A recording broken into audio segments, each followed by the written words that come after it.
10th ஸ்டாண்டர்டில் எக்கனாமிக்ஸில் இருக்கக்கூடிய ஒரு லெசன் பார்ப்போம். டைட்டில் ஆஃப் தி லெசன் வந்து கிராஸ் டொமஸ்டிக் ப்ராடக்ட் ஜிடிபி அப்படின்னு சொல்லுவோம் ஷார்ட்டாக. And its growth and introduction. So ஜிடிபின்னா என்ன, அதோடைய வளர்ச்சி எப்படி இருக்குது அப்படின்றத உடைய ஒரு இன்ட்ரோ தான் இந்த லெசனில் கொடுத்துருக்காங்க. ஸோ நம்ம பார்க்கலாம். நான் மகாலட்சுமி. இன்ட்ரடக்ஷன். ஸோ இந்த லெசன் ஸ்டார்ட் ஆகும்போது ஒரு சின்ன ஒரு இன்சிடென்ட் சொல்கிற மாதிரி இருக்கும். உங்களுக்கு ஏன் இதெல்லாம் சொல்கிறாங்க அப்படின்னு நினைக்காது. ஏன்னா அதோட கம்பேர் பண்ணி பார்க்கும்போது தான் நமக்கு அந்த ஜிடிபி அதெல்லாம் கொஞ்சம் புரிகிற மாதிரி இருக்கும். ஸோ இது வேகாக தான் இருக்கும். அந்த லெசன் கொஞ்சம் போர் அடிக்கிற மாதிரி தான் இருக்கும். பட் ப்ளீஸ் புரிஞ்சு படிக்கும் போது அதோடைய அண்டர்ஸ்டாண்டிங் நமக்கு ரொம்ப நல்லாயிருக்கும். அதனால் கொஞ்சம் டீட்டெயிலாக பார்த்துடலாம். After a long time you got in touch through email with a good friend of yours who lives abroad. So இப்போ உங்களோட ஃப்ரெண்ட் அப்ராட்னா வெளிநாடு, ஸோ ஃபாரினில் வாழ்ந்துட்டுருக்காரு. இப்போ திடீர்னு ஒரு இமெயில் மூலியமாக நீங்கள் இன்ட்ரடியூ ஆகுறீங்க. when she says how are you, you may answer my health is in good shape and I'm processing in my studies, so I'm doing well, thank you. So இப்போ அவர் கேட்குறாரு, நீ எப்படி இருக்க அப்படின்னு சொல்லி கேட்கும்போது என்னுடைய ஹெல்த் நல்லா இருக்குது, என்னுடைய படிப்பு நல்லா போயிட்டுருக்கு, நான் நல்லா பண்ணிகிட்ருக்கேன் அப்படின்னு சொல்லிட்டு சொல்கிறாங்க. ஆர் யர் ரிப்ளை மேபி இல்லைனா நாட் வெல் அப்படின்னா இல்லை எனக்கு ப்ராப்ளம் இருக்குது அப்படின்னு சொல்லிட்டு ஏதோ ஒன்று நீங்கள் சொல்வீங்க. பாசிட்டிவாக இருக்கும் இல்லை நெகட்டிவாக இருக்கும். You see I had to receive treatment for some health problems that adversely affected my performance in my studies.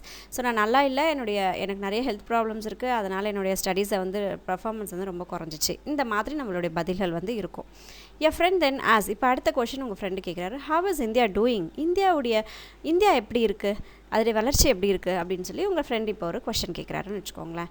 The answer to this query is a bit more challenging because she is asking about the condition of the entire nation. இப்போது நம்மளை பற்றின தனிப்பட்ட மனிதனுடைய வளர்ச்சியை பற்றி கேட்டால் சொல்லிடலாம் ஈஸியாக, இவ்வளோ தான் சேலரி வாங்குறேன், இவ்வளோ செலவு பண்ணுறேன், இவ்வளோ இருக்குது அப்படின்னு சொல்லலாம். ஆனால் இப்போ அவர் என்ன கேட்குறாருன்னா, இந்தியாவுடைய கண்டிஷன் என்ன இருக்குது, அதோடைய ஃபினான்ஷியல் பேக்ரவுண்ட் எப்படி இருக்குது அப்படின்லாம் சொல்லி கேட்கும்போது ஒரு நாட்டினுடைய இதுவும் கேட்கும்போது அது கொஞ்சம் நமக்கு பதில் சொல்கிறது கஷ்டமாக தான் இருக்கும். Fortunately economist have provided different measures of answering your friend's question. ஆனால் நம்மளால் சொல்ல முடியாது, ஆனால் எக்கனாமிஸ்ட் இவங்களால் இந்த கேள்விக்குண்டான பதில்கள் வந்து சொல்ல முடியும். The most widely used one being the cross domestic product. இந்த ஜிடிபி அப்படிங்கிறத வச்சு ஒரு நாட்டு வந்து எப்படி இருக்குது, அதோடைய ப்ராசஸ் எப்படி இருக்குது, வறுமை எப்படி இருக்குது, செலவுகள் எப்படி இருக்குது அப்படின்றத ஈஸியாக சொல்ல முடியும். The GDP then is one way to know if India is doing well or India is not doing well as we do wish. So India நல்ல வளர்ச்சி நோக்கி போயிட்டுருக்கு இல்லை வந்து வீழ்ச்சியை நோக்கி போயிட்டுருக்கு அப்படிங்கிறத எதை வச்சு சொல்லலாம்னா இந்த ஜிடிபியை வச்சு சொல்லலாம், அதாவது கிராஸ் டொமஸ்டிக் ப்ராடக்டை வச்சு சொல்லலாம். ஸோ இப்போ டெஃபினேஷன் வந்து சொல்கிறாங்க நமக்கு. To understand how the DGP டெல்ஸ் is how India is doing, you should understand the DGP's. முதல்ல இந்த ஜிடிபினா என்ன அப்படின்றத புரிஞ்சால் தான் வந்து நம்ம இந்த லெசனுக்குள்ளேயே ரொம்ப டீப்பாக போக முடியும். ஸோ கிராஸ் டொமஸ்டிக் ப்ராடக்ட் அப்படின்னா என்ன அப்படின்னா அதுக்கு ஒரு சிச்சுவேஷன் சொல்கிறாங்க. Imagine what happens in a hotel. You place an order for 2 idlis and a cup of tea. So ஒரு ஹோட்டலுக்கு போகிறீங்க, நீங்கள் 2 இட்லி டீ கேட்குறீங்க. someone makes the idlis and teas and someone else serves you. இப்போது அந்த ஹோட்டலில் வந்து தயார் செய்கிறது யாரோ, அந்த இட்லியோ அந்த டீயோ செய்கிறது யாரோ, ஆனால் அதை கொண்டு வந்து உங்களுக்கு கொடுக்குறது ஒரு பர்சன். ஸோ 2 பர்சன்ஸ் அந்த இடத்துல இன்வால்வ் ஆயிருக்காங்க. And economist will say that in the hotel 2 kinds of items are being produced. So இப்போ எக்கனாமிஸ்டுடைய வியூ ஆஃப் அந்த பார்வையில் என்ன சொல்கிறாருன்னா 2 விஷயம் இந்த இடத்துல ப்ரொடியூஸ் ஆகுது. Obviously idlis and tea R produced. இட்லியும் டீயும் வந்து இங்கே ப்ரொடியூஸ் பண்ணுறாங்க, உருவாக்குறாங்க ப்ராடக்ட். அது these are tangible physical things you can touch and feel. So இந்த மாதிரி நம்மளால் எது டச் பண்ண முடியுமோ, எதை நம்மளால் ஃபீல் பண்ண முடியுமோ அதை வந்து tangible அப்படின்னு சொல்கிறாங்க. ஸோ உணரக்கூடிய விஷயங்களை வந்து நம்ம ப்ராடக்ட்ஸ் அப்படின்னு சொல்கிறோம். அதை ப்ரொடியூஸ் பண்ணுறதை நம்ம ப்ராடக்ட்ஸ் சொல்கிறோம். அதெல்லாம் tangible. Economist call such tangible items goods. அந்த மாதிரி பொருட்களை எதெல்லாம் நம்மளால் தொட முடியுமோ, எதை நம்மளால் உணர முடியுமோ, எது நம்மளால் யூஸ் பண்ண முடியுமோ அதை வந்து tangible ஐட்டம் சொல்கிறாங்க. அந்த tangible ஐட்டம், அதாவது யூஸ் பண்ண முடியும் அப்படிங்கிற ஐட்டம்ஸ்க்கு வந்து அவங்க என்ன பேர் வைக்கிறாங்கன்னா கூட்ஸ் அப்படின்னு சொல்கிறாங்க. These goods are not free but have to paid for. ஆனால் இந்த கூட்ஸ் வந்து நமக்கு ஃப்ரீயாக கிடைக்கிறதில்ல, நம்ம காசு கொடுத்து தான் அந்த கூட்ஸை வந்து நம்ம வாங்கிக்கிறோம். though you don't realize it, in addition to these tangible things called goods, something else is being produced. So அந்த கூட்ஸ் மட்டும் இல்லாமல் இன்னமும் சில ப்ராடக்ட்ஸ் வந்து அங்கே சில விஷயங்கள் வந்து அங்கே ப்ரொடியூஸ் ஆகிக்கிட்டு இருக்கு. அதில் என்னென்னா the work done by the cooks. So அந்த குக்ஸ் செய்யக்கூடிய அந்த ஒர்க், இப்போ நமக்கு இட்லியோ டீயோ கேட்டால் அது தயார் செஞ்சு கொடுக்குறவங்க குக்ஸ் இல்லையா. ஸோ அவங்க செய்யக்கூடிய அந்த வேலை, அந்த people who serve the food, நமக்கு கொண்டு வந்து சாப்பாடு கொடுக்குறாங்க இல்லைங்களா, அவங்களுடைய அந்த சர்வீஸ், இந்த 2 விஷயமும் கூட ப்ராடக்ட்ஸ் தான். ஆனால் இது நம்ம வந்து டச் பண்ணவோ இல்லை ஃபீல் பண்ணவோ நம்மளால் முடியாது. The activity of cooking and serving is not something you can feel or touch. அது ரெண்டுத்தையும் நம்மளால் தொடவோ உணரவோ முடியாது.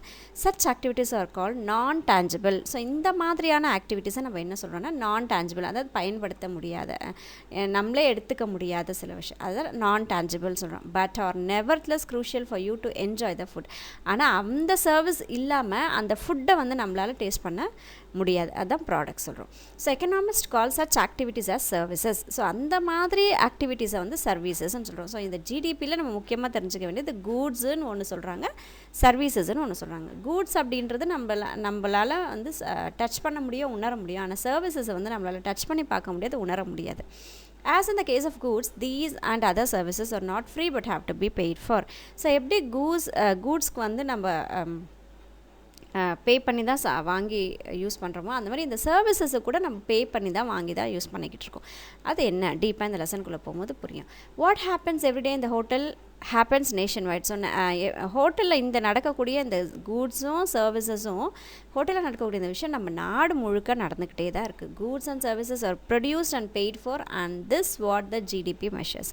ஸோ நம்ம நாடு முழுக்க பார்த்திங்கன்னா சில இடங்களில் கூட்ஸ் வந்து தயார் பண்ணுறோம், சில இடங்களில் சர்வீசஸ் வந்து கொடுத்துட்ருக்காங்க. ஸோ இது ரெண்டுத்துக்கும் நம்ம பே பண்ணி வாங்கி யூஸ் பண்ணுறோம் பார்த்திங்களா, அதை கணக்கு போடுறது தான் வந்து இந்த ஜிடிபி அப்படின்னு சொல்கிறோம், அந்த கிராஸ் டொமஸ்டிக் ப்ராடக்ட் அப்படின்னு சொல்கிறோம்.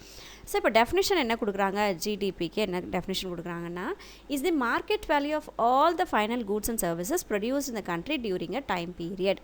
ஸோ ஒரு குறிப்பிட்ட காலத்தில் எவ்வளோ கூட்ஸ் தயாரிக்கிறோம், எவ்வளோ சர்வீசஸ் வந்து ப்ரொடியூஸ் பண்ணுறோம், அதுக்கு நமக்கு எவ்வளோ வேல்யூ வந்துச்சு, எந்த அளவுக்கு அந்த கூட்ஸ் தயாரித்ததில் அந்த சர்வீஸ் கொடுக்குறதுல எந்த அளவுக்கு நமக்கு வறுமை வந்ததோ அதுதான் வந்து அதோடைய டோட்டல் தான் வந்து ஜிடிபி அப்படின்னு சொல்கிறோம், கிராஸ் டொமஸ்டிக் ப்ராடக்ட் அப்படின்னு சொல்ல ஒரு குறிப்பிட்ட டைமுக்கு மட்டும்தான் அது. Every part of the definition is important. So இந்த டெஃபினிஷனில் பார்த்திங்கன்னா ஒவ்வொரு பார்ட்டுமே வந்து முக்கியமான விஷயம் தான். Goods and services as you know by now, goods are tangible items, well services are activities with are intangible. So goods and services என்னன்றது நம்ம ரொம்ப கிளியராக இப்போ நம்ம புரிஞ்சிருக்கோம். அடுத்து இந்த டெஃபினேஷனில் இருக்கிறது மார்க்கெட் வேல்யூ அப்படின்றது, this is the price that which goods and services sold in the market. So கூட்ஸையும் சர்வீசஸையும் எவ்வளோ பைசாக்கு நம்ம அதை விற்கிறோமோ மார்க்கெட்டில், அதுதான் வந்து மார்க்கெட் வேல்யூ அப்படின்னு சொல்கிறோம்.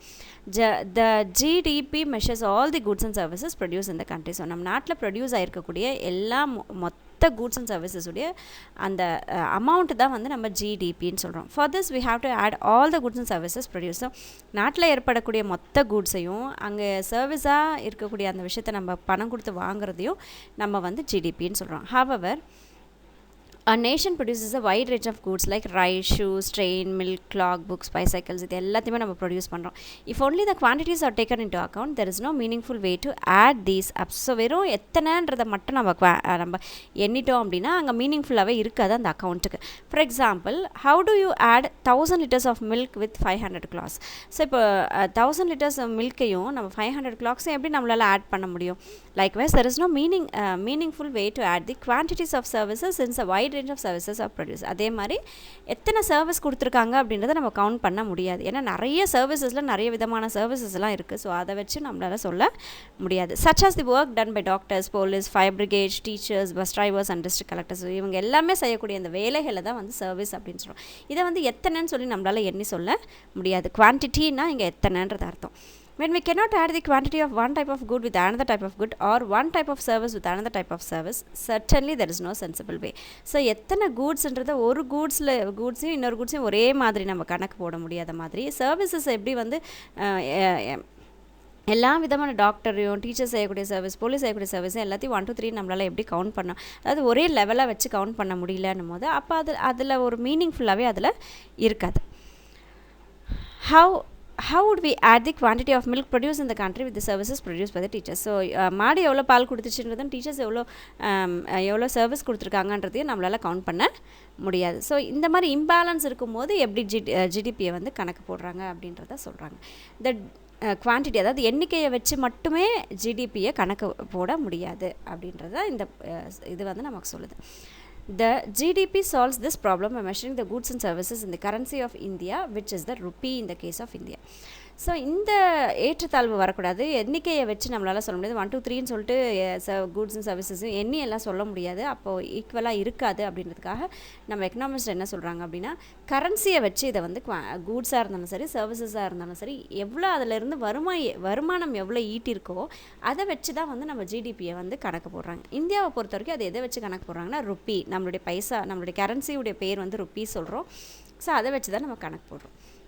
The rupee values are derived from the prices at which the goods and services are sold in the market. So எந்த அளவுக்கு அது கூட்ஸ் அண்ட் சர்வீசஸ் விற்று அதுலேருந்து எவ்வளோ வருமானம் வருதோ அதோடைய கூட்டுத்தொகை தான் வந்து நம்மளுக்கு ஜிடிபி சொல்கிறாங்க. only those goods and services with the market value are included in the GDP. So market வேல்யூவை வச்சு தான் வந்து நம்மளால் சொல்ல முடியும். இப்போது ஒரு பொருள் வந்து மார்க்கெட் வேல்யூ வேறையாக இருக்கும், நம்ம விற்கக்கூடிய எம்ஆர்பி வேறையாக இருக்கும், மார்க்கெட் வேல்யூ வேறையாக இருக்கும். ஸோ அதெல்லாம் அந்த வேரியேஷன்லாம் இல்லாமல் மார்க்கெட் வேல்யூவை வச்சு மட்டுமே வந்து இதை வந்து இந்த ஜிடிபியை வந்து கால்குலேட் பண்ணுவாங்க.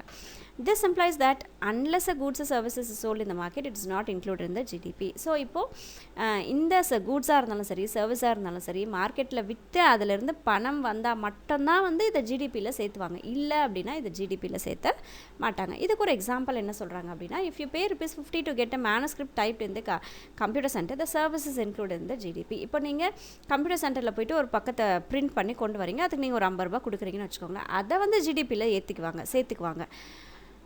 ஏன்னா அதை வந்து மார்க்கெட்டில் விற்றாங்க, அது மூலிமா பணம் கிடச்சிச்சு, அதனால் அதை வந்து கிராஸ் டொமஸ்டிக் ப்ராடக்ட்டில் நம்ம சேர்த்திக்கிறோம். If you type a manuscript yourself, the service typing a manuscript is not include in the GDP since not purchase it from the price in the market. அதுவே அதே பிரிண்ட் அவுட், அதே ஒரு page இதை வந்து நீங்களாக தானாக print பண்ணி எடுத்துக்கிறீங்கன்னு வச்சுக்கோங்களேன். அதை நீங்கள் பணம் கொடுத்து வாங்கல, ஆனால் நீங்களே அதை செஞ்சுக்கிட்டீங்க, அப்போ அதிலேருந்து உங்களுக்கு வருமானம் வரலை, அப்போ அதை வந்து ஜிடிபியில் சேர்த்த மாட்டாங்க. ஸோ இதுதான் வந்து அந்த வித்தியாசம் சொல்கிறது வந்து இதுதான். கூட்ஸ் அண்ட் சர்வீசஸ் வந்து விற்று பணமாக்கினால் மட்டுமே ஜிடிபியில் வந்து இன்க்ளூட் பண்ணிக்குவாங்க. Final goods and services, economist Tyler Cowen and Alex Tabarrok, so இவங்க 2 பேர் நேம்ஸ் ஞாபகம் வச்சுக்கோங்க, 1 வேர்ட்ஸில் வரும். Say that final goods and services are the goods and services which will be used or consumed and will not form a part of other goods and services. So final goods and services அப்படின்னா என்ன அப்படின்னு tailor கோவன் Alex டபாரோக்கும் என்ன சொல்கிறாங்க அப்படின்னா, final goods and services அப்படின்னா ஒரு பொருளை வந்து கன்சியூம் பண்ண முடியும், அதாவது யூஸ் பண்ணிக்க முடியும், அதாவது கடைசி திங் அது யூஸ் பண்ணிக்க முடியும். அதே மாதிரி அதை தனித்தனியாக அதிலிருந்து ஒரு தனித்தனியாக கூட்ஸ் அண்ட் சர்வீஸை வந்து பிரித்து சொல்லாமல் மொத்தத்தையும் சேர்த்து சொல்கிறது தான் வந்து ஃபைனல் கூட்ஸ் அண்ட் சர்வீசஸ் அப்படின்னு சொல்கிறாங்க. த goods and services which will be used for producing other goods and services and will form a part of goods and services produced are called intermediate goods. அதுவே வந்து இந்த ஒரு பொருளை எடுத்துகிட்டு போய் இன்னொரு பொருளோட ஜாயின் பண்ணி அதில் மூலியமாக இன்னொரு பொருளை உருவாக்குறாங்கன்னா அதை வந்து கொண்டு வந்து நம்ம கூட்ஸில் வந்து சேர்த்திக்க மாட்டாங்க. ஃபைனல் கூட்ஸில் வந்து அதை வந்து சேர்த்திக்க மாட்டாங்க. அதை என்ன சொல்கிறோம் அப்படின்னா இன்டர்மீடியட் கூட்ஸ் அப்படின்னு சொல்கிறாங்க.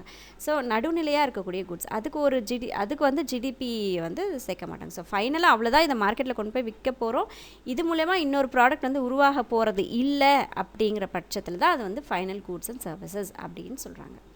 அது நடுநிலையாக ஒருவேளை இதை கொண்டு போய் வேறு எதுலையாவது அதை இணைச்சி இது இன்னொரு பொருளை மாற்ற போகிறோம் அப்படின்னா அதை இன்டர்மீடியட் கூட்ஸ் அப்படின்னு சொல்கிறோம். only the final goods are included in the GDP. So இந்த கிராஸ் டொமஸ்டிக் ப்ராடக்ட்டில் ஃபைனல் கூட்ஸை மட்டும்தான் கணக்கில் எடுத்துப்பாங்க.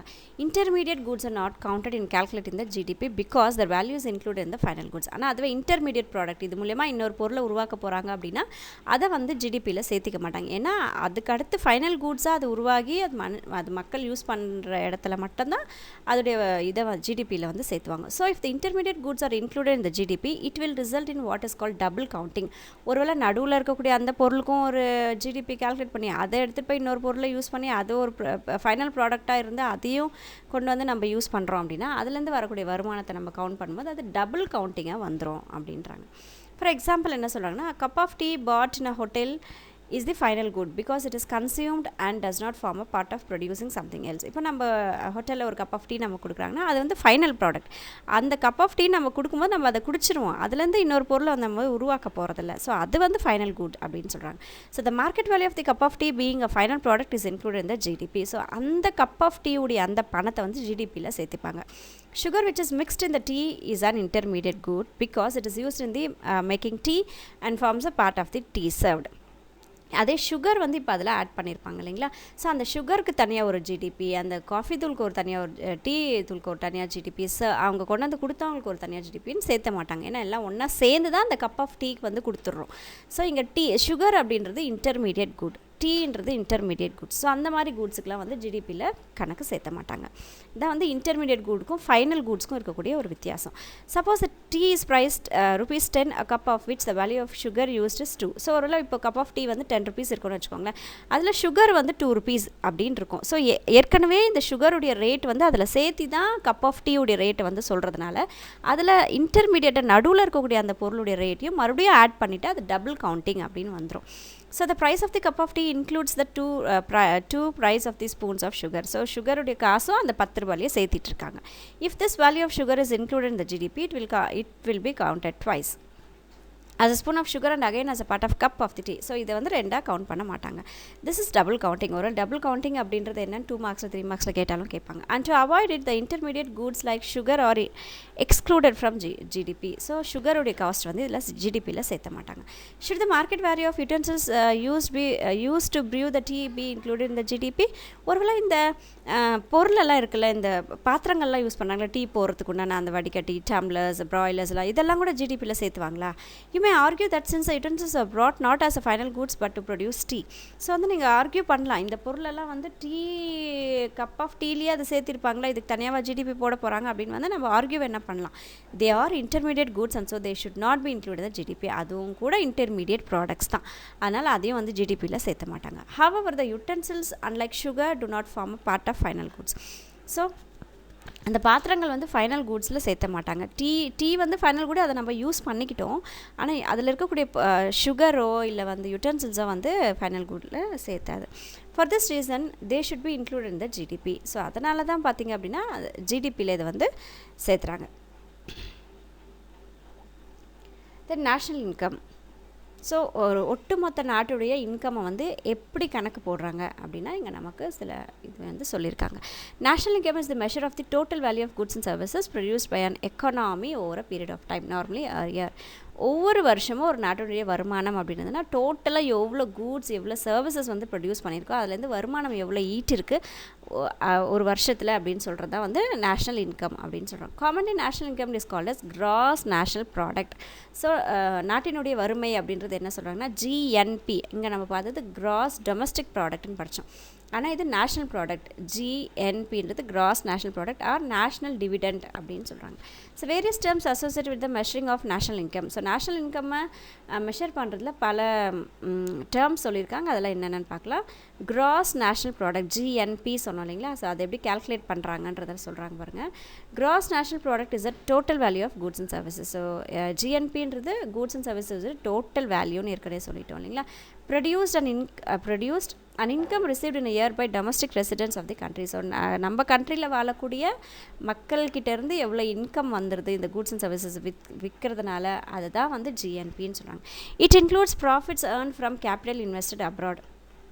ஸோ இதில் வேறு என்னெல்லாம் ஆட் ஆகும் அப்படின்னா அப்ராடில் கொண்டு போய் நம்ம நாட்டு மக்கள் கொண்டு போய் இன்வெஸ்ட் பண்ணியிருப்பாங்க இல்லைங்களா, இங்கேருந்து கொண்டு போய் ஒரு சர்டன் அமௌண்ட்டை கொண்டு போய் ஃபாரினில் இன்வெஸ்ட் பண்ணியிருப்பாங்க, அதுவும் வந்து நம்ம ஜிஎன்பியில் சேர்ந்துடும். இங்கே ஜிஎன்பி எப்படி கால்குலேட் பண்ணுறாங்கன்னா C + I + G + X - M + NFIA அப்படின்னு சொல்லியிருக்காங்க. ஸோ ஒன்று என்னென்னு சொல்லிருக்கோம். சின்றது கன்சப்ஷன், ஐன்றது இன்வெஸ்ட்மெண்ட், நம்ம கன்சப்ஷன்றது நம்ம எவ்வளோ எடுத்துக்கிட்டோம் அதை சேர்த்துறாங்க. இன்வெஸ்ட்மெண்ட்றது அந்த ஒரு பொருள் தயாரிக்கிறது நம்ம எவ்வளோ பணம் செலுத்திருக்கோம் அது இன்வெஸ்ட்மெண்ட். ஜின்றது கவர்மெண்ட் எக்ஸ்பெண்டிச்சர், ஸோ அதுக்காக கவர்மெண்ட் எவ்வளோ செலவு பண்ணியிருக்கு. X - Mன்றது export minus import, export minus import. So இங்கே ஏற்கனவே சொல்லியிருப்பாங்க ப்ராஃபிட்ஸ் ஏர்ன் ஃப்ரம் கேபிட்டல், ஃபாரினில் நம்ம ஏதாவது இன்வெஸ்ட்மெண்ட் பண்ணியிருக்கோம் அப்படின்னா அதுலேருந்து வர பணத்தை வந்து நம்ம ஆட் பண்ணிப்போம் இல்லைங்களா. ஆனால் இங்கே எக்ஸ்போர்ட்டை வந்து மைனஸ் பண்ணிடுறோம், எக்ஸ்போர்ட்லேருந்து இம்போர்ட்டை வந்து நம்ம மைனஸ் பண்ணிடுறோம். நம்ம வேறு நாட்டிலேருந்து நம்ம நாட்டுக்கு கொண்டு வந்ததை நம்ம மைனஸ் பண்ணிடுறோம், ஆனால் எக்ஸ்போர்ட் பண்ணதை நம்ம ஆட் பண்ணிக்கிறோம். நம்ம நாட்டிலேருந்து வேறு நாட்டுக்கு கொடுத்துருக்கோம் அப்படின்னா அதோடைய வருமானத்தை வந்து நம்ம ஆட் பண்ணிடுறோம். NFIA அப்படின்னா net factor income from abroad. So ஃபாரின்லேருந்து எவ்வளோலாம் இன்கம் நம்ம நாட்டுக்குள்ளே வந்திருக்கோ அதையும் ஆட் பண்ணிக்கிறாங்க. ஸோ இம்போர்ட்டை மட்டும் இதுலேருந்து மைனஸ் பண்ணிடுறாங்க. இம்போர்ட்னால் மற்ற நாட்டிலேருந்து நம்ம நாட்டுக்குள்ளே வந்தது எல்லாத்தையும் மைனஸ் பண்ணிவிட்டு இது எல்லாத்தையும் வந்து இங்கே ஆட் பண்ணிடுறாங்க. ஸோ ஜிஎன்பின்றது consumption plus investment plus government expenditure plus export minus import plus net factor income from abroad, இது எல்லாத்தையும் ஆட் பண்ணிட்டா அது வந்து ஜிஎன்பி. Then gross domestic product GDP அப்படின்னா என்னென்னா total value of outputs of goods and services produced by the factors of production within the geographical boundary of the India. So நம்ம ஒரு கண்ட்ரிக்கு ஒரு நாட்டினுடைய எல்லைக்கு உள்ளே தயாரிக்கக்கூடிய கூட்ஸ் அண்ட் சர்வீசஸை மட்டுமே மெஷர் பண்ணால் அது வந்து ஜிடிபி. இங்கே கிராஸ் ஜிஎன்பியில் பார்த்திங்கன்னா ஃபாரின்லேருந்து வரக்கூடிய அந்த வருமானத்தை எல்லாம் கூட சேர்த்துக்கிட்டாங்க, எக்ஸ்போர்ட் எல்லாம் கூட சேர்த்துக்கிட்டாங்க. ஆனால் இங்கே என்ன சொல்கிறாங்கன்னா நம்ம நாட்டுக்குள்ளே தயாரான கூட்ஸ் அண்ட் சர்வீசஸ் உடைய தொகை மட்டும்தான் ஜிடிபி, கிராஸ் டொமஸ்டிக் ப்ராடக்ட். அடுத்து நெட் நேஷ்னல் ப்ராடக்ட் அப்படின்னு ஒன்று சொல்கிறாங்க, என்என்பி அப்படின்றாங்க. Is arrive by making some adjustments with regard to the depreciation that is we arrive the net national product. So NNP அப்படின்றது ஒரு சில இதை வந்து டெப்ரிஷன் அப்படின்றத மைனஸ் பண்ணுறாங்க. ஸோ அது என்ன அப்படின்னா by deducting the values of depreciation from gross national product. இந்த gross national productலேருந்து ஒரு சில விஷயத்தை மட்டும் மைனஸ் பண்ணிடுறாங்க. டெப்ரிசியேஷன்னா அது மூலயமா ஏற்பட்டிருக்கக்கூடிய அந்த நஷ்டங்களோ இல்லை இதை வந்து அந்த இடத்துல மைனஸ் பண்ணிடுவாங்க. So NNP net national product அப்படின்றது ஜிஎன்பியோட அந்த டெப்ரிசியேஷன் வந்து மைனஸ் பண்ணுவாங்க. ஏதாவது இப்போ நஷ்டம் ஏற்பட்டிருக்கு இல்லைனா ஏதாவது சேதங்கள் ஏற்பட்டிருக்குன்னா அதை வந்து மைனஸ் பண்ணிவிட்டு என்என்பியை வந்து சொல்லுவாங்க, நெட் நேஷ்னல் ப்ராடக்ட்டை சொல்கிறாங்க. Net domestic product. So GDP பார்த்தோம், கிராஸ் டொமஸ்டிக் ப்ராடக்ட். இது வந்து நெட் டொமஸ்டிக் ப்ராடக்ட் அப்படின்னா என்னென்னா is a part of gross domestic product. Net domestic product is obtained from the gross domestic product by deducting the quantum of year and wear expenses depreciation. So ஜிடிபியோட சேதங்கள் இல்லை loss ஆகிறது, அந்த மிஷினரிஸ்லாம் வந்து repair ஆகிடுச்சு, அந்த மாதிரியான சில விஷயங்களை வந்து மைனஸ் பண்ணிட்டா அதுதான் வந்து நெட் டொமஸ்டிக் ப்ராடக்ட் அப்படின்னு சொல்கிறாங்க. So NDP is equal to GDP minus டெப்ரிசியேஷன்ன்றது டியர் அண்ட் வியர் எக்ஸ்பென்சஸ். அந்த மிஷினரிஸ்க்கு ஏதாவது பழுது போயிட்டாலோ ஏதாவது நஷ்டம் ஏற்பட்டாலோ அது வந்து அதில் மைனஸ் பண்ணிடுவாங்க. தென் பெர் கேபிட்டா இன்கம் அப்படின்னா தனி நபருடைய வருமானம், அதுதான் வந்து per capita income. Per capita income ஒரு output per person is an indicated to show the living standard of the people in country. So இந்த பெர் கேபிட்டா இன்கம்மை வச்சு தான் வந்து ஒரு நாட்டில் வாழக்கூடிய ஒவ்வொரு மனுஷருடைய அந்த லெவல் என்ன அப்படின்றத வந்து சொல்லுவாங்க.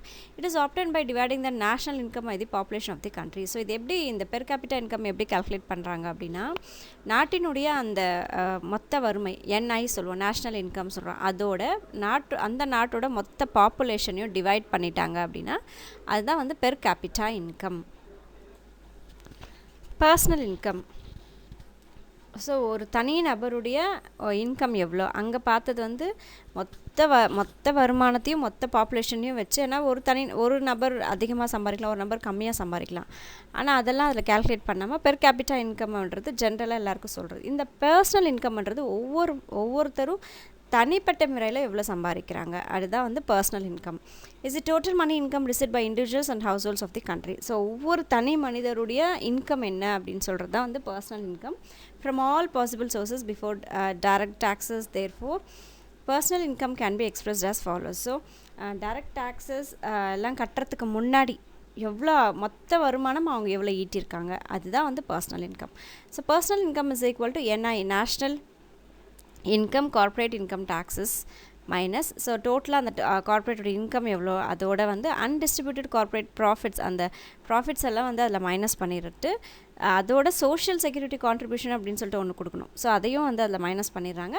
அண்ட் அதோட ட்ரான்ஸ்ஃபர் பேமெண்ட்டை வந்து ப்ளஸ் பண்ணிக்கிறாங்க. இப்போ சப்சிடி எல்லாம் கொடுக்குறது, இப்போ நம்ம கேஸ்க்கு உண்டான சப்சிடிஸ்லாம் வருதுன்னா ஸோ அந்த மாதிரி சப்சிடிஸ் அதெல்லாம் வந்து ட்ரான்ஸ்ஃபர் பேமெண்ட்டுன்னு சொல்கிறாங்க. அதை வந்து நம்மளுடைய பர்சனல் இன்கமில் ஆட் பண்ணிடுவாங்க. ஸோ இந்த மாதிரி கேல்குலேட் பண்ணும்போது நமக்கு பர்சனல் இன்கம் அப்படின்றது கிடச்சிடும். So PI is equal to NI corporate income taxes minus undistributed corporate profits minus social security contribution plus transfer income payment. அடுத்து டிஸ்போசபிள் இன்கம் அப்படின்னு ஒன்று சொல்கிறாங்க. So disposable income means actual income which can be spend on consumption by individuals and families. So disposable இன்கம்னா எந்த அளவுக்கு தன்னுடைய இன்கம்லேருந்து spend பண்ணுறாங்க, எவ்வளோ செலவு பண்ணுறாங்க, அவங்க நம்மளுடைய தேவைகளை நம்ம வாங்கி யூஸ் பண்ணுறோம் இல்லைங்களா. ஸோ அதில் ஒவ்வொரு தனி நம்பரும் எவ்வளோ வந்து செலவு பண்ணுறாங்க, அதுதான் வந்து டிஸ்போசபிள் இன்கம் அப்படின்னு சொல்கிறாங்க. Thus it can be expressed as DPI is equal to personal income minus direct taxes. So personal இன்கமோட டைரக்ட் டாக்ஸஸ் எல்லாம் மைனஸ் பண்ணிவிட்டால் நமக்கு டிஸ்போசபிள் இன்கம் என்னன்றது தெரிஞ்சிடும். ஃப்ரம் கன்சம்ஷன் அப்ரோச், இதுவே வந்து நம்ம எவ்வளோ செலவு பண்ணுறோம் அந்த அப்ரோச்சை வச்சு பார்க்கும்போது டிஐ டைரக்ட் டிஸ்போசபிள் இன்கம் அப்படின்றது கன்சப்ஷனல் எக்ஸ்பெண்டிச்சர்ஸ் ப்ளஸ் சேவிங்ஸ். ஸோ நம்ம எவ்வளோ செலவு பண்ணுறோம் அதோட சேவிங்ஸ் எவ்வளோ வச்சுருக்கோம் அப்படின்றத வச்சு டிஸ்போசபிள் இன்கம்மை வந்து கால்குலேட் பண்ணுறாங்க. தென் கிராஸ் டொமஸ்டிக் ப்ராடக்ட் ஜிடிபி அப்படின்னா என்ன அப்படின்னா produced in the country. So ஒவ்வொரு நாட்டிலையும் ப்ரொடியூஸ் பண்ணியிருக்கக்கூடியதை வச்சு தான் ஜிடிபி கால்குலேட் பண்ணுவாங்க. GDP of India includes only the market value of goods and services produced in India. இந்தியாக்குள்ளே தயாரித்த கூட்ஸ் அண்ட் சர்வீசஸ் உடைய அந்த மொத்த அமௌண்ட் மட்டும்தான் வந்து இதில் கன்சிடர் பண்ணுவாங்க. For example, the market value of apples produce in Kashmir are included in GDP since Kashmir is in India. காஷ்மீரில் தயாரிக்கப்பட்ட ஆப்பிள்ஸ் உடைய அந்த வருமானத்தை வந்து நம்ம ஜிடிபியோட ஆட் பண்ணிடுவோம். ஆனால் கலிஃபோர்னியாவிலேருந்து ஆப்பிள்ஸ் நம்ம இறக்குமதி செஞ்சுருக்கோம், அது இந்தியன் மார்க்கெட்டில் தான் விற்கிறோம் அப்படின்னாலும் கூட அதை வந்து நம்ம ஜிடிபியில் சேர்த்த மாட்டோம். ஏன்னா அது கலிஃபோர்னியாவிலேருந்து வந்திருக்கக்கூடிய ஆப்பிள்ஸ். அதனால் then produced during a period time. So ஒரு குறிப்பிட்ட பீரியட் டைமில் உருவானதை மட்டும்தான் வந்து ஜிடிபியில் நம்ம ஆட் பண்ணுவோம்.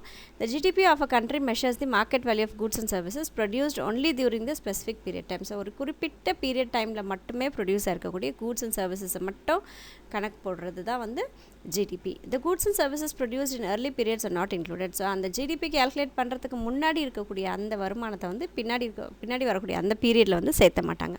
If an year is a specific time period, the GDP of 2018 will include the market value of goods and services produced only during 2018. So ஒரு வேளை GDP of 2018 அப்படின்ற ஒரு ரிப்போர்ட் கொடுக்குறாங்க அப்படின்னா அந்த ரிப்போர்ட் படி பார்த்திங்கன்னா அந்த வருஷத்துடைய வருமானத்தை மட்டுமே அது வந்து குறிப்பிடும். So bicycle produce in 2017 will not be included in GDP measures for 2018. So 17ல் என்னெல்லாம் தயாரிச்சாங்களோ 17ல் மட்டும்தான் இருக்காது, 18 உடைய கணக்கில் வராது. In India the GDP is measured both annually and quarterly. So நம்ம இந்தியாவை பொறுத்த வரைக்கும் நம்ம இந்த கிராஸ் டொமஸ்டிக் ப்ராடக்ட்டை ஒவ்வொரு குவார்ட்டர்லி, அதாவது 4 மாதத்துக்கு ஒரு முறையும் வருஷம் முழுசும் ஒரு முறையும் நம்ம கணக்கு போடுறோம். ஸோ குவார்ட்டர்லி அப்படின்னா ஒவ்வொரு கால் பங்கு. So 12 மந்த்ஸை 4ஆக பிரிக்கும்போது 3 months. ஸோ ஒவ்வொரு 3 மந்த்துக்கும் நம்ம வந்து ஜிடிபி பார்க்குறோம். அப்புறம் வருஷத்துக்கு ஒரு முறையும் ஜிடிபியை நம்ம பார்க்குறோம். இந்த annual GDP is for the financial year. So அந்த ஒரு வருஷத்துக்கு ஒரு முறை பார்க்குறத நம்ம ஃபைனான்ஷியல் இயர்னு சொல்கிறோம். Which is from April of 2017 to March 31, 2018. So அந்த ஆனுவல் ஃபைனான்ஷியல் இயர் அப்படின்றது என்னென்னா ஏப்ரலில் தொடங்கி மார்ச் வரைக்கும் முடியுது. அதுதான் வந்து ஃபைனான்ஷியல் இயர்னு சொல்கிறோம். ஸோ அந்த ஏப்ரல் 2017 தொடங்குதுன்னா மார்ச் 31, அந்த மார்ச் டே கடைசி நாள் 2018 வரைக்கும் இது வந்து நமக்கு கணக்கு வரும். This is written as 17-18. So financial year 17-18 அப்படின்னு சொல்லி குறிப்பிட்டு எழுதிடுவாங்க. The quarterly GDP estimates for each of the 4 quarters into which India's financial year is divided. So இந்த quarterly இன்கம் அப்படின்றது ஜிடிபி அப்படின்றது பார்த்தா ஒவ்வொரு 3 மாதத்துக்கும் ஒரு முறை சொல்கிறது. அதுதான் வந்து குவார்ட்டர்லி இன்கம்னு சொல்கிறோம். ஸோ ஃபஸ்ட் குவார்ட்டர் எங்கே ஸ்டார்ட் ஆகுது, Q1 எங்கே ஸ்டார்ட் ஆகுதுன்னா ஏப்ரல். ஏன்னா ஏப்ரல்லேருந்து மார்ச் வரைக்கும் நம்ம கணக்கு போட்டோம் இல்லைங்களா, அவ்வளோதான். ஏப்ரல்லேருந்து தொடங்கி 3 மாதம் எழுதிக்கிட்டே வந்தோன்னா அதுதான் நம்மளுடைய 2, 3, 4. So April, May, June, then July, August, September, October, November, December, Jan, February, March. So 4 முறை ஜிடிபியை வந்து நம்ம இந்தியாவில் கால்குலேட் பண்ணுறோம். The annual GDP for financial year 17-18 will include only the goods and services produced during that financial year and will exclude the 2017-18 உடைய GDP அப்படின்றது என்னென்னா அந்த வருஷத்தில் உருவான கூட்ஸ் அண்ட் சர்வீசஸ் மட்டும்தான். அதே மாதிரி பார்த்திங்கன்னா Q1ல் அந்த 3 மாதத்துடையது அந்த Q2ல் சேராது, Q2 வந்து Q3ல் சேராது.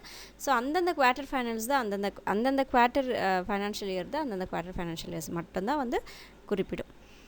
தென் ஜிடிபி கிராஸ் டொமஸ்டிக் ப்ராடக்ட் அப்படின்றதுடைய டெஃபினிஷன் சொல்லியிருக்காங்க பாருங்கள். Represents the economic health of the country. So ஜிடிபியை வச்சு தான் வந்து நம்மளுடைய நாட்டினுடைய வளர்ச்சி வந்து சொல்ல முடியும், எந்த அளவுக்கு வருமானம் ஈட்டிகிட்டு நம்மளுடைய கண்ட்ரி அப்படின்றத சொல்ல முடியும்.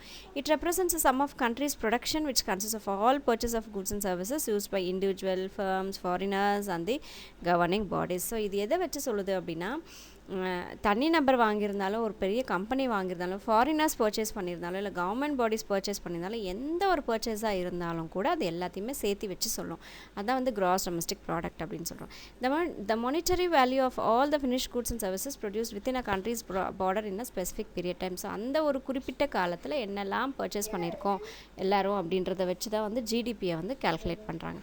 ஸோ இதுக்கு ஒரு ஃபார்முலா கொடுத்துருக்காங்க. ஏற்கனவே ஜிஎன்பின்னு பார்த்தோம், கிராஸ் நேஷ்னல் ப்ராடக்ட்க்கு ஒரு ஃபார்முலா பார்த்தோம். அதே தான் இது. ஆனால் இது அந்த கிராஸ் நேஷ்னல் ப்ராடக்டோட என்ன நான் அந்த அப்ராட்லேருந்து வரக்கூடிய வருமானத்தை வந்து அதில் ஆட் பண்ணிப்பாங்க. இந்த கிராஸ் டொமஸ்டிக் ப்ராடக்ட்டில் ஃபாரின்லேருந்து வரக்கூடிய இன்கம்மை வந்து இதில் வந்து சேர்த்தலை. அவ்வளோதான் வித்தியாசம். ஸோ கிராஸ் டொமஸ்டிக் ப்ராடக்ட்டுடைய ஃபார்மில் பார்த்திங்கன்னா C+I+G+X-M அதோட ப்ளஸ் NFIA அப்படின்றத அங்கே ஆட் பண்ணியிருந்தாங்க. ஃபாரின்லேருந்து வரக்கூடிய இன்கம் அப்படின்னு சொல்லிட்டு அதில் ஆட் பண்ணியிருந்தாங்க. இதில் ஆட் பண்ணலை. இங்கே Cன்றது கன்சப்ஷன், நம்ம எவ்வளோ பர்ச்சேஸ் பண்ணுறோம் அதுதான் வந்து கன்சப்ஷன். Iன்றது இன்வெஸ்ட்மெண்ட், பிஸ்னஸில் இன்வெஸ்ட்மெண்ட் பண்ணும்போது எவ்வளோ அமௌண்ட் இன்வெஸ்ட் பண்ணியிருக்காங்க. தென் கவர்மெண்ட் எக்ஸ்பெண்டிச்சர்ஸ் வந்து G. X-Mன்றது எக்ஸ்போர்ட்டோட இம்போர்ட்ஸை வந்து மைனஸ் பண்ணிடுறாங்க.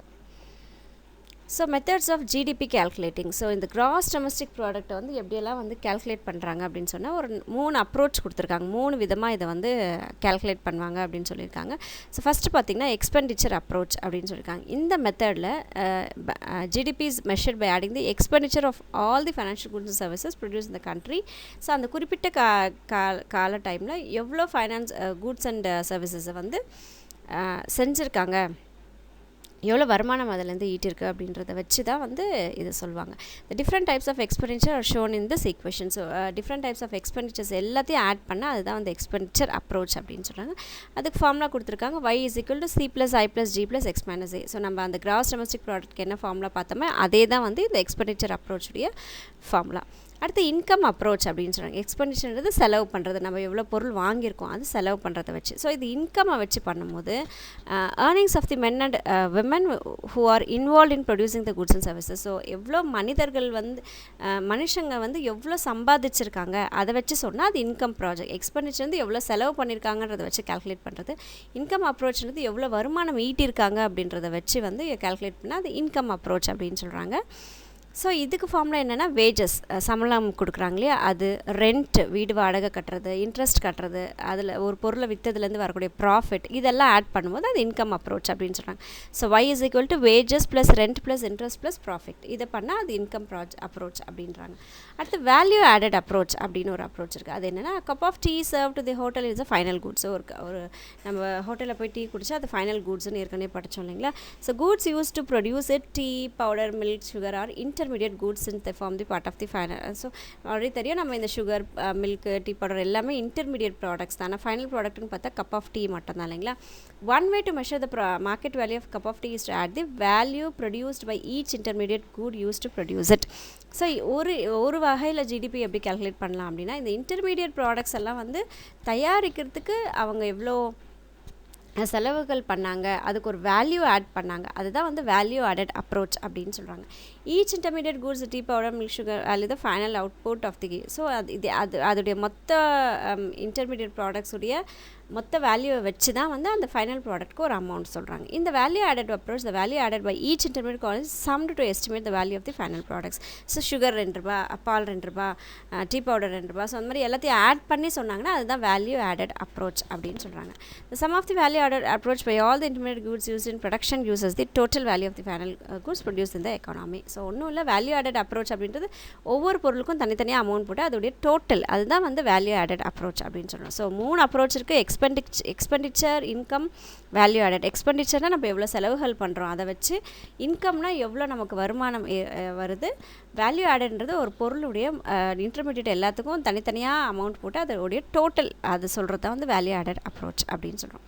So importance of GDP. இந்த ஜிடிபி கேல்குலேட் பண்ணுறதுக்குனால என்னெல்லாம் இம்பார்ட்டன்ஸ், ஏன் வந்து நம்ம இதை ஜிடிபி வந்து கேல்குலேட் பண்ணணும் அப்படின்னா, எக்கனாமிக் க்ரோத்தை வந்து நம்ம தெரிஞ்சுக்கலாம். வருமானம் வந்து அதிகரிச்சுட்டே இருக்கா நம்ம நாட்டுடையது அப்படின்னு சொல்லிட்டு நம்ம படிக்கிறதுக்கு இது யூஸ் ஆகும். Then unequal distribution of wealth. So ஒரு பகுதியில் மட்டும் நிறைய வருமானம் ஈட்டிருப்பாங்க, ஒரு பகுதியில் பஞ்சம் ஏற்பட்டிருக்கும். ஸோ அந்த அன்இக்குவல் டிஸ்ட்ரிபியூஷனை வந்து நம்மளால் புரிஞ்சிக்க முடியும். Problems of inflation, deflation. So அந்த விலை ஏற்றம், விலை குறையிறது, விலை ஏறுறது, அந்த மாதிரி விஷயங்களை வந்து இந்த ஜிடிபியை வச்சு நம்ம புரிஞ்சுக்கலாம். Comparison with developed country of the world. So developed கண்ட்ரியோட, வளர்ந்த நாடுகளோட நம்மளை வந்து கம்பேர் பண்ணி பார்த்துக்கலாம். இன்னும் நம்ம எவ்வளோ வளரணும், அவங்களுக்கும் நமக்கு என்ன டிஃப்ரென்ஸ் இருக்குது அப்படின்றத புரிஞ்சுக்கிறதுக்கு நமக்கு இந்த ஜிடிபி உதவும். எஸ்டிமேட் தி பர்ச்சேசிங் பவர். ஸோ எந்த அளவுக்கு நம்மளால் ஒரு பொருளை வாங்க முடியும், நமக்கு எவ்வளோ கெப்பாசிட்டி இருக்குது அப்படின்றத கால்குலேட் பண்ணிக்கலாம். Then public sector. ஸோ எவ்வளோலாம் பப்ளிக் செக்டார்ஸ் இருக்குது அப்படின்றத அதை வச்சு கால்குலேட் பண்ண guide to economic planning. So அடுத்து வரக்கூடிய அந்த பிளானிங்ஸை வந்து பணம் சார்ந்த பிளானிங்ஸ் எல்லாம் வந்து நாட்டுக்கு தேவையான பிளானிங்ஸ் எல்லாம் செய்கிறதுக்கு இந்த ஜிடிபி வந்து ஒரு பெரிய விஷயமா இருக்குது. Limitations of GDP. ஸோ இந்த ஜிடிபி கால்குலேட் பண்ணுறதுல என்ன பெனிஃபிட்னு பார்த்தோம். ஸோ அதில் இருக்கக்கூடிய டிஸ்அட்வான்டேஜ் என்ன அப்படின்றத நம்ம இதில் இப்போ பார்க்கலாம். So mostly wide use measurement of the state of the economy. So நாட்டினுடைய வருமானத்தை சொல்கிறாங்க. ஸோ அதில் ஃபர்ஸ்ட் பாயிண்ட் பார்த்துக்கலாம். Several important goods and services are left out of the GDP. So GDP calculate பண்ணுறது அந்த ஒரு நாட்டுக்குள்ளே ஏற்படக்கூடிய கூட்ஸ் அண்ட் சர்வீசஸ் மொத்தத்துடைய வேல்யூன்னு சொல்லி பார்த்தோம் இல்லைங்களா. ஆனால் சில கூட்ஸ் அண்ட் சர்வீசஸை வந்து இவங்க விட்டுடுறாங்க.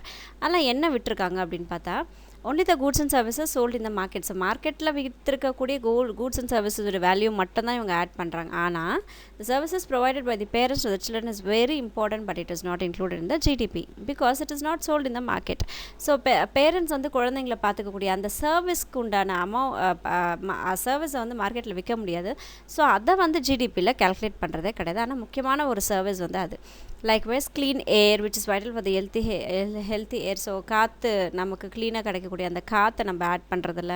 And no market value is left out of the GDP. So ஏன்னா காற்றுக்கு நம்ம மார்க்கெட் வேல்யூ இல்லை, அதனால் அதெல்லாம் வந்து நம்ம ஜிடிபியில் விட்டுறோம் அப்படின்னு ஒரு பாயிண்டில் சொல்கிறாங்க.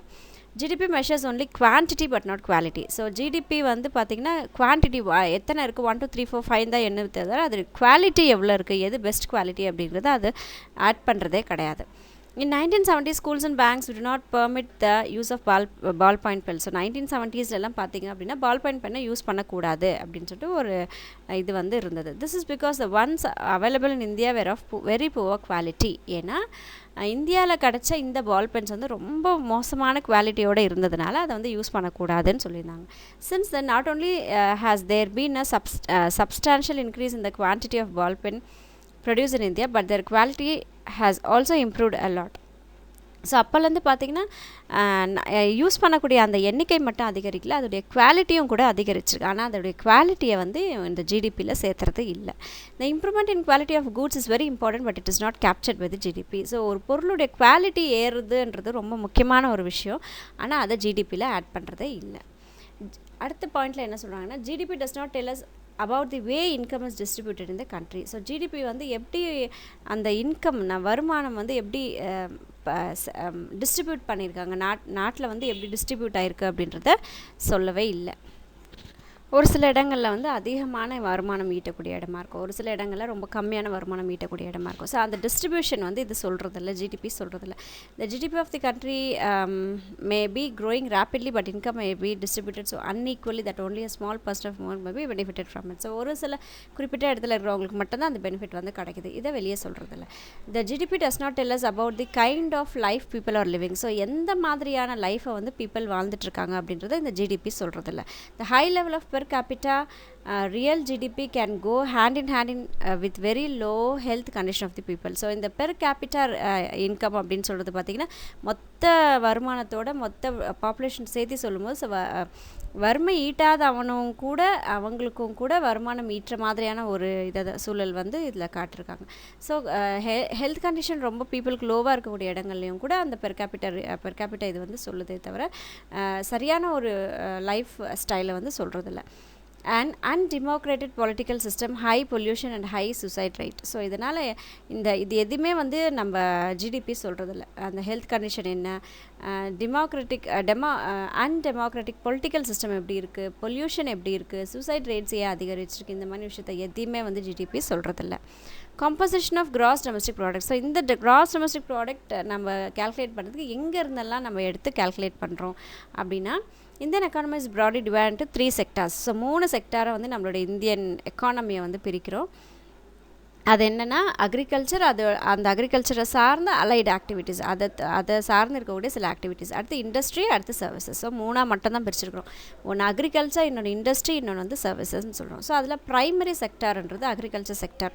Agriculture sector is known as primary sector in which agricultural operations are undertaken. So agriculture sector இல்லைனா ப்ரைமரி செக்டார் அப்படின்னா என்னென்னா அக்ரிகல்ச்சரை சம்மந்தப்பட்ட வேலைகள் செய்கிறது தான் வந்து நம்ம அக்ரிகல்ச்சர் செக்டார் இல்லைனா ப்ரைமரி செக்டார் அப்படின்னு சொல்கிறோம். Agriculture based allied activities, so அக்ரிகல்ச்சரோட சம்மந்தப்பட்ட சில ஆக்டிவிட்டீஸ்லாம் சொல்கிறாங்க. அது ப்ரொடக்ஷன் ஆஃப் ரா மெட்டீரியல்ஸ், நம்ம ஃபேக்ட்ரிஸ்க்கு தேவையான அந்த ரா மெட்டீரியல்ஸை வந்து நம்ம கொடுக்குறோம், அதுக்கு தேவையான பொருட்களை வந்து அக்ரிகல்ச்சர் மூலயமா கொடுக்குறோம் இல்லைங்களா. ஸோ அதெல்லாம் என்னென்னா cattle farm, fishing, mining, forestry, corn, coal etcetera undertaken. So இந்த கோல் எடுக்கிறது, ஃபிஷ் பண்ணுறது, மைனிங் பண்ணுறது, இது எல்லாமே பார்த்திங்கன்னா ஒரு ரா மெட்டீரியல் தான். அந்த இண்டஸ்ட்ரிக்கு இந்த ரா மெட்டீரியல்ஸ் இல்லாமல் அந்த இண்டஸ்ட்ரி செயல்படாது. ஸோ அதுதான் வந்து ப்ரைமரி செக்டார் இல்லைனா அக்ரிகல்ச்சர் செக்டார் அப்படின்னு சொல்கிறோம். Secondary sector. ஸோ செகண்டரி செக்டாரை வந்து இண்டஸ்ட்ரியல் செக்டார்னு சொல்கிறாங்க. ஸோ இண்டஸ்ட்ரியல் செக்டாருக்கு is a secondary sector in which the goods and commodities are produced by transforming the raw materials. So agriculture செக்டரில் ப்ரைமரி செக்டர்லேருந்து கிடைக்கக்கூடிய ரா மெட்டீரியல்ஸை வச்சு தான் இந்த இண்டஸ்ட்ரீஸ் எல்லாம் வந்து போயிட்டுருக்கு. இம்பார்ட்டண்ட் இண்டஸ்ட்ரீஸ் ஆர் ஸோ ரொம்ப முக்கியமான இண்டஸ்ட்ரீஸ்லாம் என்னென்ன இந்த ஜிடிபி கேல்குலேஷனில் அப்படின்னா iron and steel industry, cotton textile, jute, sugar, cement, paper, petrochemical, automobile and other small scale industries. So இந்த முக்கியமான இண்டஸ்ட்ரீஸ் எல்லாம் வச்சு ஜிடிபியுடைய இதை வந்து கேல்குலேட் பண்ணுறாங்க. தென் ட்ரெஷரி செக்டார் அப்படின்றது வந்து சர்வீஸ் செக்டார் அப்படின்னு சொல்கிறாங்க. Treasury sector is known as service sector. It includes government, scientific research, transportation, communication, trade, postal and telegraph, banking, education, entertainment, healthcare and information technology, etc. So service sectorsல இது எல்லாமே நமக்கு வந்துடுது.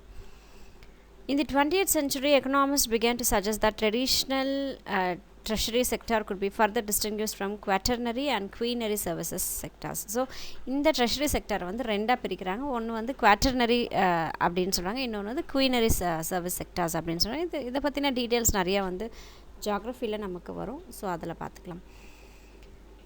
தென் contribution of different sectors in GDP of India. So GDP, இந்தியாவுடைய ஜிடிபியில் வெவ்வேறு செக்டார்ஸுடைய contribution எவ்வளோ இருக்குது, அக்ரிகல்ச்சரில் எவ்வளோ கான்ட்ரிபியூஷன் இருக்குது, செகண்டரி செக்டாரில் எவ்வளோ கான்ட்ரிபியூஷன் பண்ணுறாங்க, எது அதிகமாக வருமானத்தை ஈட்டுது அப்படின்றத சொல்கிறது தான் இந்த paragraph.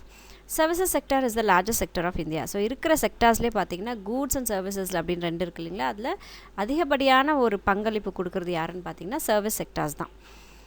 gross value added at current prices for service sectors is estimated at 92.26 lakh crore.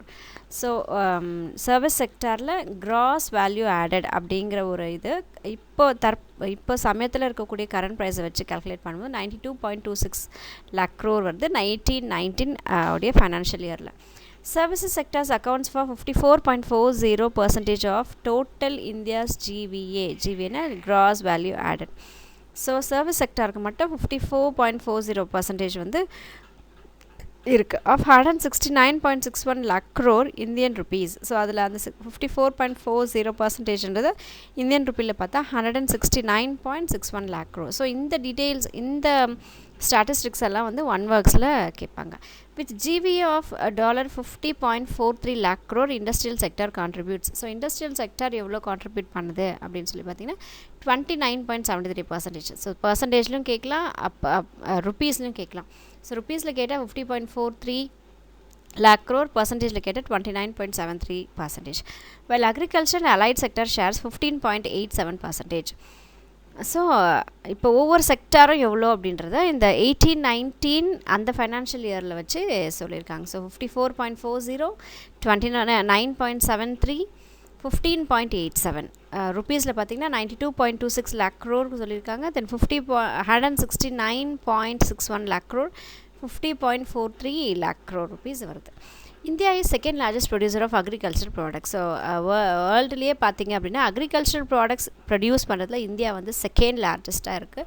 India accounts for 7.39% of total global agriculture output. So agriculture ப்ராடக்ட்ஸுடைய அவுட்புட்டில் எவ்வளோ வந்து நம்ம பர்சன்டேஜ் கொடுக்குறோம் அப்படின்னா வேர்ல்டில் இருக்கக்கூடிய மொத்த அக்ரிகல்ச்சர் அவுட்புட்டில் நம்ம 7.39% வந்து நம்ம இந்தியாவது மட்டுமே. In industrial sector India world rank is 6. So industrial செக்டாரில் பார்த்தா அக்ரிகல்ச்சர் செக்டாரில் நம்ம செகண்ட். அதே மாதிரி இண்டஸ்ட்ரியல் செக்டார்லன்னு பார்த்தா நம்ம 6th பிளேஸில் இருக்கிறோம். சர்வீஸ் செக்டார்லன்னு பார்த்தா நம்ம 8th பிளேஸில் இருக்கோம். ஸோ 268 அப்படி ஞாபகம் வச்சுக்கோம். 2468 அந்த ஈவன் நம்பர்ஸ் ஞாபகம் வச்சுக்கோம். 4 நடுவில் விட்டுருங்க. 268 ஞாபகம் வச்சுக்கோம். Agriculture, industry and service sector. Contribution of agriculture sector in Indian economy is much higher than world's average. So world's உடைய average agriculture sectorல world உடைய average எவ்வளோ பார்த்தீங்கன்னா 6.4% தான். ஆனால் இதை விட இந்தியாவுடைய agriculture sector உடைய contribution வந்து அதிகம். பங்களிப்பு வந்து அதிகம். Contribution of industry and service sectors lower than the world's average 30%. So வேர்ல்டுடைய ஆவரேஜ் எவ்வளோன்னு பார்த்தா 30%. அதை விட கம்மியாக தான் இருக்குது நம்மளுடைய இண்டஸ்ட்ரியல் செக்டாருடையதும் சர்வீஸ் செக்டாருடையதும். And 63% for service sectors. So service sectors வந்து 63% இருக்குது. Economic growth and development. So இந்த எக்கனாமிக் க்ரோத் எப்படி இருக்குது, அதோட டெவலப்மெண்ட் எப்படி இருக்குது அப்படின்றத சொல்கிறாங்க. As per the economist Amartya Sen, economic growth is one aspect of the economic development. Also, United Nations see it as like the economic growth focuses not only on man's materialistic need, but it focuses on overall development or rise it is living standards. So நம்மளுடைய economist என்ன சொல்கிறார், அமர்த்தியா சென் என்ன சொல்கிறார் அப்படின்னா, United Nations உடைய அந்த கூற்றுப்படி என்ன சொல்கிறாங்கன்னா, எக்கனாமி டெவலப்மெண்ட் அப்படின்றது ஒரு தனிப்பட்ட நபர் எவ்வளோ பொருள் வச்சுருக்காரு, எவ்வளோ ஈட்டியிருக்காரு அதை வச்சு கிடையாது. ஓவரால் டெவலப்மெண்ட், ஒரு நாட்டினுடைய ஒட்டுமொத்த வளர்ச்சியும் அங்கே மக்களுடைய வாழ்க்கை தரத்தை வச்சு தான் வந்து ஒரு எக்கனாமிக் க்ரோத் ஏற்படுது அப்படின்னு சொல்கிறாங்க. அதாவது வளர்ச்சி இருக்குது அப்படின்னு சொல்கிறாங்க. எக்கனாமிக் க்ரோத் அப்படின்றது என்னென்னா குவான்டிடேட்டிவ் மெஷர்ஸ். ஸோ மறுபடியும் இது குவான்டிடேட்டிவ் தான், குவாலிட்டேட்டிவ் கிடையாது. குவான்டிடேட்டிவ் எண்ணிக்கையை வச்சு தான் மெஷர் பண்ணுறாங்க. Which continues the rise in the output produce in the economy or nation particular period on its monetary value. So அதை தான் வந்து ஒரு பர்டிகுலர் வேல்யூவில் எவ்வளோ ஏறி இருக்குது, வருமானம் ஏறி இருக்குது அப்படின்னு சொல்கிறது தான் எக்கனாமிக் க்ரோத் அப்படின்னு சொல்கிறோம்.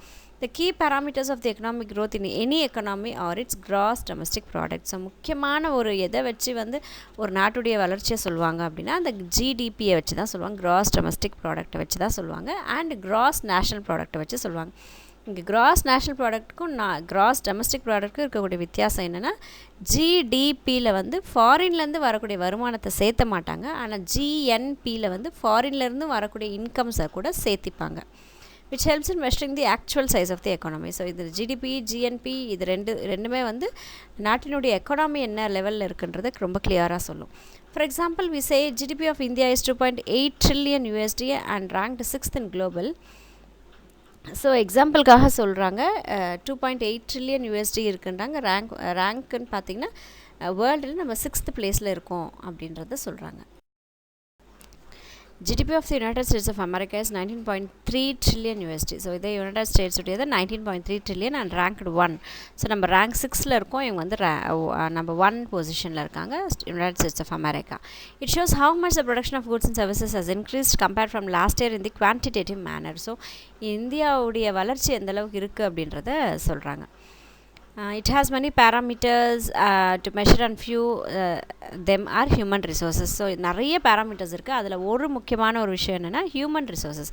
எந்த அளவுக்கு மக்கள் உடைய ரிசோர்ஸ் வந்து இருக்குது, மனித ரிசோர்ஸ் வந்து இருக்குது அப்படின்றத வச்சு இதை வந்து சொல்கிறாங்க.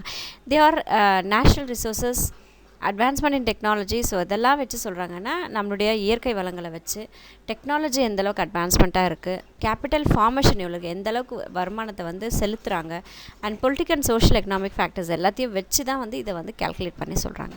Then economic development. Economic development projects a broader picture of the economy which takes into account an increase in production level.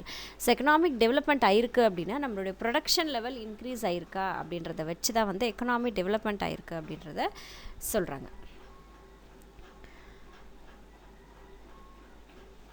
அதே மாதிரி ஒரு அங்கே வாழக்கூடிய மக்களுடைய வாழ்க்கை தரம் வந்து உயர்ந்திருந்தால் அதை வந்து எக்கனாமிக் டெவலப்மெண்ட் சொல்கிறாங்க. It focuses more on socio economic factors rather then just quantitative increase in production. So எண்ணிக்கை மட்டும் இல்லாமல் இந்த எக்கனாமிக் டெவலப்மெண்ட்ன்றது எண்ணிக்கையில் மட்டும் இல்லாமல் அந்த சோஷியலோட அந்த மனிதர்களுடைய மொத்த வளர்ச்சியையும் சேர்த்து தான் இந்த எக்கனாமிக் டெவலப்மெண்ட்ன்றது சொல்லுது. Is a qualitative measures which measures improvement in technology. So இந்த எக்கனாமிக் டெவலப்மெண்ட் அப்படின்றது வந்து குவான்டிட்டி மட்டும், எண்ணிக்கை மட்டும் இல்லாமல் அதோடைய தரம் எப்படி இருக்குது அப்படின்றத, டெக்னாலஜியுடைய அந்த இம்ப்ரூவ்மெண்ட் இருக்கா, லேபருடைய ரிஃபார்ம்ஸ் இருக்கா, லேபர்ஸ்குள்ளே அந்த மாற்றங்கள் இருக்கா, புரட்சிகள் ஏற்படுறதா, மக்களுடைய வாழ்க்கை தரம் ரைசிங் லிவிங் ஸ்டாண்டர்ட்ஸ் அப்படின்னா மக்களுடைய வாழ்க்கை தரம் உயர்ந்திருக்கா, ப்ராடர் இன்ஸ்டிடியூஷனல் சேஞ்சஸ் இந்த எக்கனாமி. ஸோ நிறைய பல்வேறுபட்ட மாற்றங்கள் வந்து ஏற்பட்டிருக்கா அப்படின்றத வச்சு தான் வந்து இந்த எக்கனாமிக் டெவலப்மெண்ட் அப்படின்ற ஒரு விஷயத்த சொல்கிறாங்க. ஹியூமன் டெவலப்மெண்ட் இண்டெக்ஸ் HDI அப்படின்னா human development index is opt tool to measure the real development in the economy. So இந்த HDIயை வச்சு தான் வந்து எக்ஸாக்டாக வந்து எக்கனாமிக் டெவலப்மெண்ட் ஆயிருக்கா இல்லையா அப்படின்றத சொல்ல முடியும். Development path based on GDP and employment. In the development path of India, it first undertook the policy of closed trade. So நம்மளுடைய இந்தியா டெவலப்மெண்ட் பார்த்த பொறுத்த வரைக்கும் ஃபஸ்ட்டெல்லாம் பார்த்திங்கன்னா க்ளோஸ்டு ட்ரேட் தான் இருந்தது. அதாவது ட்ரேட் அப்படின்னா பிஸ்னஸ் வந்து உள்ளுக்குள்ளே மட்டும்தான் இருந்தது. This was to give a trust to domestic industries and reduce dependence on foreign products and companies. So இந்த க்ளோஸ்ட் ட்ரேட் நம்ம நாட்டுக்குள்ளே மட்டும்தான் ட்ரேட் நடக்கணும் அப்படின்றது ஒரு ரீசனாக வச்சுருந்தது. காரணம் என்னென்னா நம்ம நாட்டுக்குள்ளே இருக்கக்கூடிய இண்டஸ்ட்ரீஸ்க்கு இம்பார்ட்டன்ஸ் கொடுக்கணும், ஃபாரின் ப்ராடக்ட்ஸ் மேலே டிபெண்டன்சி வந்து குறையணும், அந்த ஃபாரின் கம்பெனிஸுடைய டிபெண்டன்ஸ் வந்து குறையணும், நம்ம நாட்டு பொருள் வந்து நம்ம மார்க்கெட்டில் வேல்யூ கொடுக்கணும் அப்படின்றதுல உறுதியாக இருந்தாங்க. Trade and interaction with the outside world remind limited. So அதனால் என்ன ஆச்சுன்னா ஏற்றுமதி இறக்குமதி, ஸோ மற்ற நாடுகள்லேருந்து வாங்குறது விற்கிறது அந்த மாதிரி சில பிஸ்னஸ் எல்லாம் வந்து பார்த்திங்கன்னா ரொம்ப லிமிட்டடாக இருந்தது, ரொம்ப கம்மியாக தான் இருந்தது முதலெல்லாம். This outlook continue till 1991. So இது எவ்வளோ நாளைக்கு இந்த க்ளோஸ்ட் ட்ரேட் இருந்ததுன்னா 1991 வரைக்கும் இருந்தது. When India finally decided to open its borders to free trade and liberalization its economy by allowing foreign companies to enter the Indian economy. So 1991க்கு அப்புறம் என்ன ஆச்சு அப்படின்னு சொல்லி பார்த்தீங்கன்னா, நம்ம இந்திய நாட்டுக்கு பலதரப்பட்ட நாட்டுடைய ட்ரேடை வந்து அக்செப்ட் பண்ணிக்கிட்டு நம்மளும் பல நாடுகள்கிட்ட வந்து எக்ஸ்போர்ட் இம்போர்ட்ஸ் பிஸ்னஸ் அதெல்லாம் வந்து பண்ண ஆரம்பித்ததுக்கப்புறம் நம்ம எக்கனாமி வந்து பெருசாக டெவலப்மெண்ட் ஆகிருக்கு அப்படின்றாங்க. Trust was given to employment generation and the 5-year plan. So அந்த 5-year plan, அந்த 1991 கொண்டு வந்த அந்த 5-year பிளானில் என்ன ப்ராமிஸ் பண்ணியிருந்தாங்க அப்படின்னா, எம்ப்ளாய்மெண்ட் வந்து ஜென்ரேஷனாக நிறைய எம்ப்ளாய்மெண்ட் வந்து உருவாக்குவோம், வேலை வாய்ப்புகள் அதிகமாக வந்து அதிகரிக்கிறோம் அப்படிங்கிற மாதிரி சொல்லியிருந்தாங்க. This was to make up for the rising population and lacking jobs to observe the increased work force size. So இது ஏன் முக்கியமாக கொண்டு வந்தாங்கன்னு பார்த்தா, பாப்புலேஷன் ஒரு பக்கம் ரைஸ் ஆகிக்கிட்டே இருக்குது, ஒரு பக்கம் ஜாப் இல்லாத நிலை இருந்துக்கிட்டே இருக்குது, அப்புறம் ஒர்க் ஃபோர்ஸ் உடைய சைஸ் வந்து பார்த்திங்கன்னா ரொம்ப அதிகமாகிட்டே இருந்தது. ஸோ இதெல்லாம் மனசில் வச்சுக்கிட்டு தான் இந்த விஷயத்தை கொண்டு வராங்க. Rural development was also given importance in India. அதே மாதிரி கிராமப்புற வளர்ச்சிகளுக்கும் வந்து இம்பார்ட்டன்ஸ் கொடுத்தாங்க. For the important constitution it was the Indian landscape. So முக்கியமாக அந்த இந்தியாவுடைய அந்த பல தரப்பட்ட லேண்ட்ஸ்கேப்ஸ், மலைகள், கடலோர பகுதிகள், இந்த மாதிரி அந்த லேண்ட்ஸ்கேப்ஸை மனசில் வச்சுக்கிட்டு இந்த விஷயத்தெல்லாம் செய்கிறாங்க. Poverty alleviation came as the corollary of rural development and part of the development path of India. So இந்த பாவர்ட்டின்றது வறுமை, இந்த வறுமை இல்லாத ஒரு விஷயம், அதனால் ஏற்படக்கூடிய பாதிப்புகள் எல்லாம் வந்து இந்தியாவில் அதிகமாக இருந்தது. India inherited poverty stricken economy from the British rule. So British ரூல்லேருந்து பார்த்திங்கன்னா, பிரிட்டிஷ் ஆட்சி காலத்துலேருந்து பார்த்திங்கன்னா நம்ம இந்தியா அப்படின்றது பாவர்ட்டி, அதாவது வருமானம் ரொம்ப குறைவாக இருக்கக்கூடிய அந்த பகுதியாக தான் வந்து நம்மளுடைய எக்கானமி வந்து இருந்தது. which had destroyed its resources base completely. ஏன்னா இந்த பிரிட்டிஷ் ரூல் பார்த்திங்கன்னா மொத்தமாக நம்மளோட நேஷ்னல் ரிசோர்ஸஸ் எல்லாத்தையுமே அந்த பேஸ் மொத்தத்தையும் அவங்க வந்து அழிச்சிட்டாங்க. இந்த public sector was given significant importance. ரொம்ப இம்பார்ட்டன்ஸ் யாருக்கு கொடுத்தாங்க பார்த்திங்கன்னா, பப்ளிக் செக்டருக்கு கொடுத்தாங்க, ப்ரைவேட் கம்பெனிஸ் கொடுத்தாங்க, இண்டஸ்ட்ரீஸ்க்கு கொடுத்தாங்க. Were subjected to strict regulations and standards. It was believed that the government was the sole protector of the people and would work together social welfare. So government மட்டும்தான் வந்து மக்களுடைய முழுமையான அந்த இதுக்கு வந்து கவர்மெண்ட் மட்டும்தான் அத்தரைஸ்டு அப்படின்னு சொல்லிட்டு அவங்களுக்கு ப்ராமிஸ் பண்ணியிருந்தாங்க. India has sustain rapid growth of GDP for the most of the 2 decades. So அந்த கடைசி இப்போது 2 டிகேட், ஒரு டிகேடுன்றது 10 வருஷம், அப்போ 2 டிகேட்னா இந்த கடந்த ஒரு 20 வருஷமாக பார்த்திங்கன்னா ஒரு பெரிய ஒரு வளர்ச்சியை வந்து நம்ம காட்டிக்கிட்டே இருக்கோம் நம்மளோட ஜிடிபியில். Leading to rising per capita income. So இந்த ஜிடிபி ரைஸ் ஆனதுனால என்ன இருக்குன்னா, தனிநபருடைய வருமானம் வந்து அதிகரிச்சிருக்குன்னு சொன்னாங்க. அதாவது பெர் கேபிட்டா இன்கம்ன்றது மொத்த வருமானத்தோட பாப்புலேஷனை டிவைட் பண்ணும்போது அது பெர் கேபிட்டா இன்கம் சொல்லுவோம்.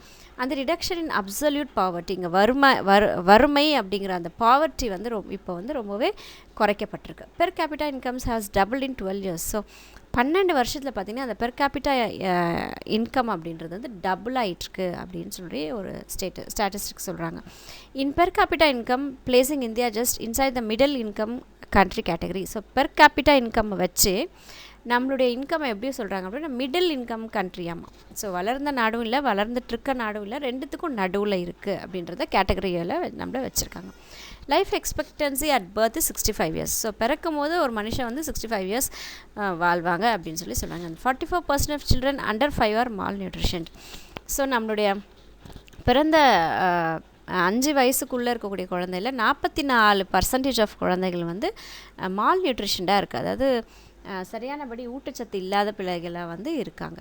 The literacy rate for the population aged 15 years and above is only 63% compared to 71% figure for the lower middle income countries.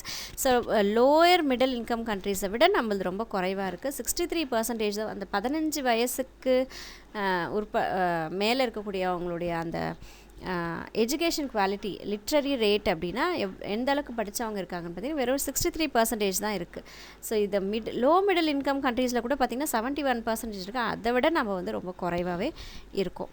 India has followed different path of development from many other countries. So நிறைய கண்ட்ரீஸ்லேருந்து பார்த்து நிறைய விஷயங்களை வந்து நம்ம India வந்து கடைபிடிச்சிட்டு வந்துட்டுருக்கு. India went more quickly from agriculture to services that tend to be less tighten regulations than heavy industries. So திடீர்னு பார்த்திங்கன்னா அக்ரிகல்ச்சர் செக்டார்லேருந்து பார்த்திங்கன்னா சர்வீஸ் செக்டார்ஸ்க்கு நம்ம அதிகமான வருமானத்தை ஈட்டக்கூடிய ஒரு செக்டராக வந்து நம்மளோட சர்வீஸ் செக்டர் மாறிப்போச்சு. There are some emerging manufacturing giants இந்த இந்தியன் எக்கானமி. ஸோ அது மட்டும் இல்லாமல் மேனுஃபேக்சரிங் ஜாயன்ட்ஸும் வந்து நம்மளுடைய இந்தியன் எக்கானமியில் இப்போது அதிகமாக ஆகிட்டே இருக்குது. Factors supporting Indian development. So இந்தியாவுடைய டெவலப்மெண்ட்டுக்கு என்னெல்லாம் சப்போர்ட் பண்ணுது, என்னெல்லாம் சப்போர்ட்டிவாக இருக்குது அப்படின்னா fast growing population of working age. So நம்மளுடைய அந்த வேலை செய்கிறவங்களுடைய அந்த பாப்புலேஷன் வந்து வேகமாக வளர்ந்துட்டே இருக்குது. அது ஒரு முக்கியமான ஒரு காரணம். There are 700 million Indians under the age of 35. So 35 வயசுக்கு கீழே வந்து 700 மில்லியன் இந்தியன்ஸ் இருக்காங்க. அதனால் அவங்க எல்லாருமே வந்து ஒர்க்கிங் ஏஜில் இருக்கக்கூடிய பர்சன்ஸ் தான். அதனால் வருமானம் வேகமாக வளருது. அந்த demographics look good for Indian growth in the next 20 years at least. So அடுத்த 20 வருஷத்துக்கு நம்மளுடைய அந்த 35 வயசில் இருக்கிறவங்க 55 இயர்ஸ் வரைக்கும் வரும்போது அந்த ஒரு பாப்புலேஷன் பார்த்திங்கன்னா ஒரு 20 வருஷத்துக்கு கட்டாயமாக நம்மளுடைய இந்தியனுடைய எக்கானமி வந்து க்ரோ ஆகிட்டு இருக்கிறதுக்கு இந்த பாப்புலேஷன் வந்து ரொம்ப உதவியாக இருக்கும். India is experiencing demographic transition that has increased the share of working age population from 54% to 64% over the last 2 decades. So கடந்த 20 வருஷத்துலேருந்து பார்க்கும்போது 58% இருந்த ஒர்க்கிங் ஏஜ் பாப்புலேஷன் வந்து இப்போ 64% வந்து அதிகரிச்சிருக்கு. India has the strong legal system and many English language speakers. So நம்மளோட legal system ரொம்ப பர்ஃபெக்டாக இருக்குது. அப்புறம் நிறைய பார்த்திங்க அப்படின்னா இங்கிலீஷ் பேசக்கூடியவங்க நிறைய பேர் நம்மளோட கண்ட்ரியில் வந்து இருக்காங்க. This has been a key to attracting inward investment from companies such as those specialising in information technology. So நிறைய நம்மளோட இந்திய நாட்டு மக்களுக்கு இங்கிலீஷ் நிறைய பேருக்கு தெரியும் அப்படின்ற ஒரு பெரிய ஒரு ரீசன் வந்து ஐடி பார்க்ஸ் வந்து இங்கே வரத்துக்கு, ஐடி பார்க்ஸ் கம்பெனிஸ்லாம் இங்கே வரத்துக்கு இன்வெஸ்ட்மெண்ட் பண்ணுறதுக்கு இன்ட்ரெஸ்ட் காட்டுறாங்க. பல நாடுகள்லேருந்து இருக்கிறவங்க. Wage cost low in India. So salaries எல்லாம் பார்த்தீங்கன்னா இந்தியாவை பொறுத்த வரைக்கும் குறைவு. And India has made strided its recent years in closing some of the productivity gap between her and other countries at latest stages of development. So இந்த சம்பளங்கள் ரொம்ப குறைவுன்றதால் நிறைய கம்பெனிஸ் நம்மளுடைய நாட்டுக்குள்ளே வருது.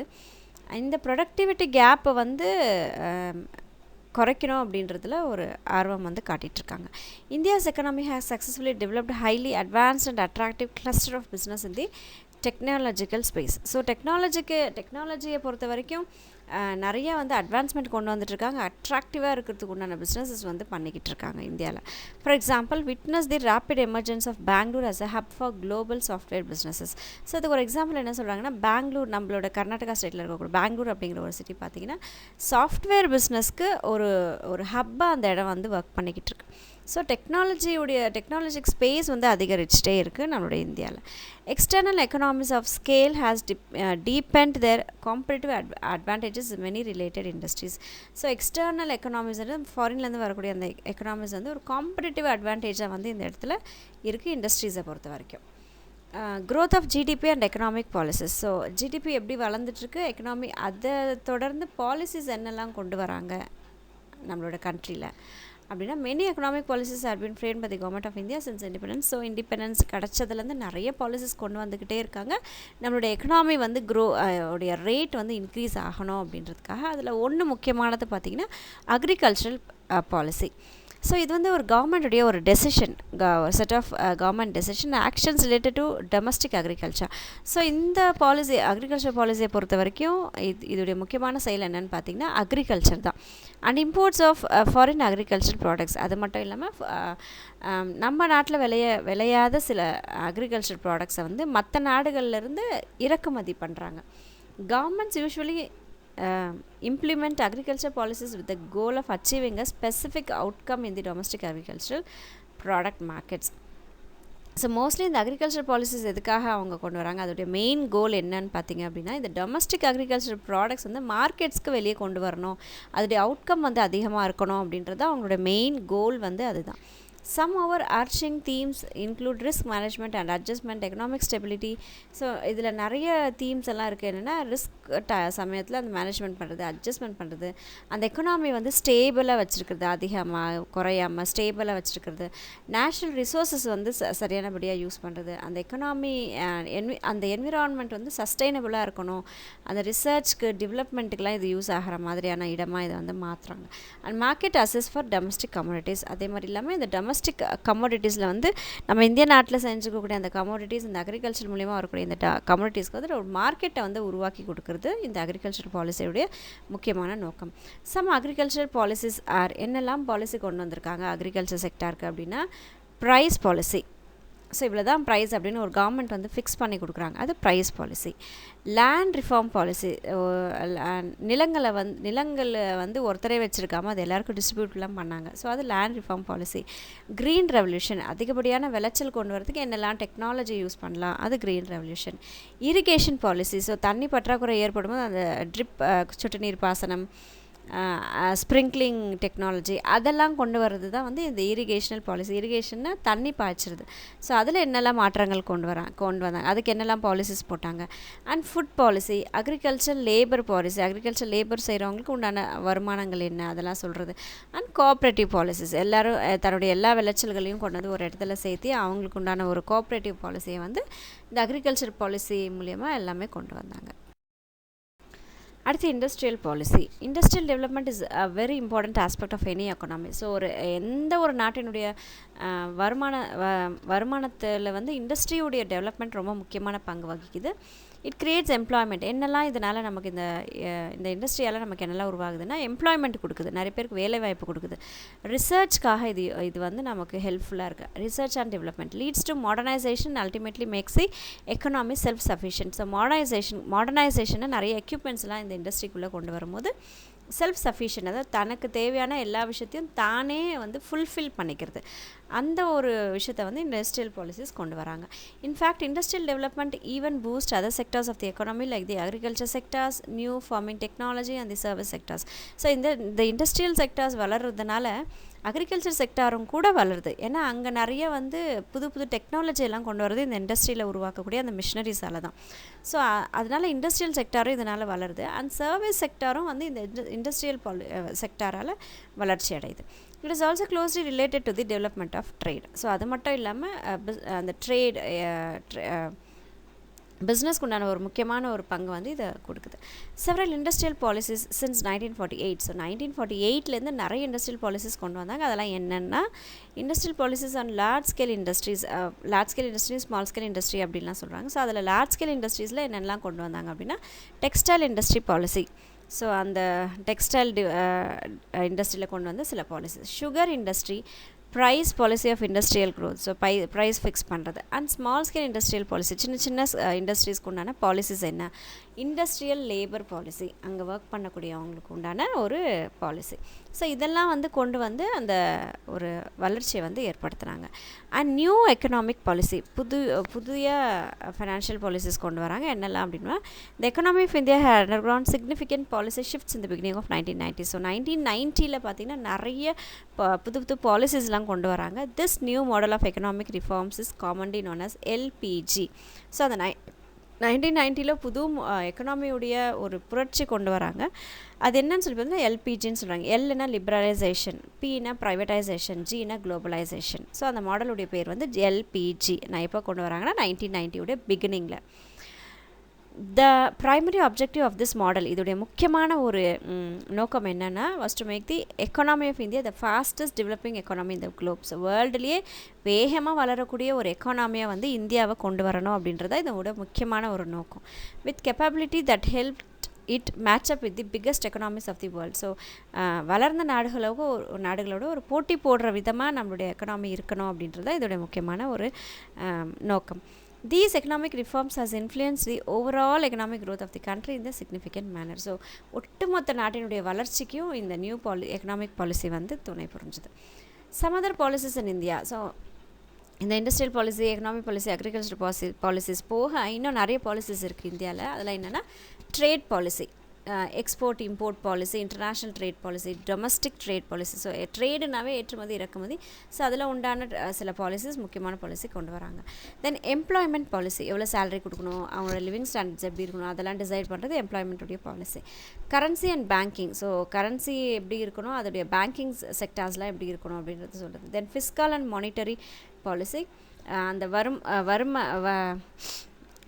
அந்த வறுமை எப்படி இருக்குது, அதோடைய செலவினங்கள் அதெல்லாம் பார்க்குறது ஃபிஸ்கல் அண்ட் மானிட்டரி பாலிசி சொல்கிறாங்க. தென் வேஜ் பாலிசி, சம்பளம் எவ்வளோ கொடுக்குறது, that is wage policy. Population policy, so எவ்வளோ பாப்புலேஷனுக்கு ஏற்ற மாதிரி எவ்வளோ எக்கனாமிக் டெவலப்மெண்ட் இருக்கணும் அப்படின்னு சொல்கிறதெல்லாம் வந்து இது பாப்புலேஷன் பாலிசி.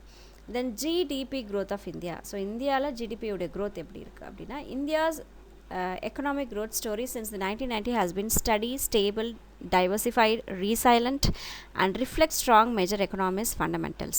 ஸோ நம்மளுடைய அந்த இந்தியன் எக்கனாமி ரொம்ப அழகாக சொல்லுவாங்க, ஸ்டடியாக இருக்குது, அதிகமாகவும் இல்லை லோவாகவும் இல்லை, ஸ்டேபிளாக இருக்குது, மாறவே இல்லை, டைவர்சிஃபைட், பல தரப்புலேருந்து வருமானங்கள் ஈட்ட ஆரம்பிச்சது, ரீசைலண்ட், ரிஃப்ளெக்ட் பண்ணுது. ஸோ இந்த மாதிரி விஷயங்களெல்லாம் அது கொண்டு வருது. Despite fluctuations in recent quarters due to disruption caused by 2 major structural reforms. ஆனால் சில ஃப்ளக்சுவேஷன்ஸ் வந்து ஏற்பட்டுச்சு, சில சரிவுகள் ஏற்பட்டது. அது என்னென்னா 2 மேஜராக ஒரு 2 காரணம் சொல்கிறாங்க. ஒன்று டிமானடைசேஷன்னா இந்த பழைய பணத்தை எல்லாம் வந்து புது பணமாக சேஞ்ச் பண்ணி கொடுத்தாங்க. இப்போ ரீசெண்டாக அந்த 2000 நோட்ஸ், 500 நோட்ஸ்லாம் புதுசாக வந்தது. ஸோ அது டிமானடைசேஷன், அது பண்ணது மூலிமா நம்மளுடைய அந்த எக்கனாமிக் க்ரோத் வந்து கொஞ்சம் சரிவடைஞ்சிச்சு அப்படின்றாங்க. அடுத்து வந்து ஜிஎஸ்டி அப்படிங்கிற ஒரு டேக்ஸ் கொண்டு வராங்க, கூட்ஸ் அண்ட் சர்வீஸ் டேக்ஸ் அப்படின்ற ஒரு டேக்ஸ் கொண்டு வந்தாங்க.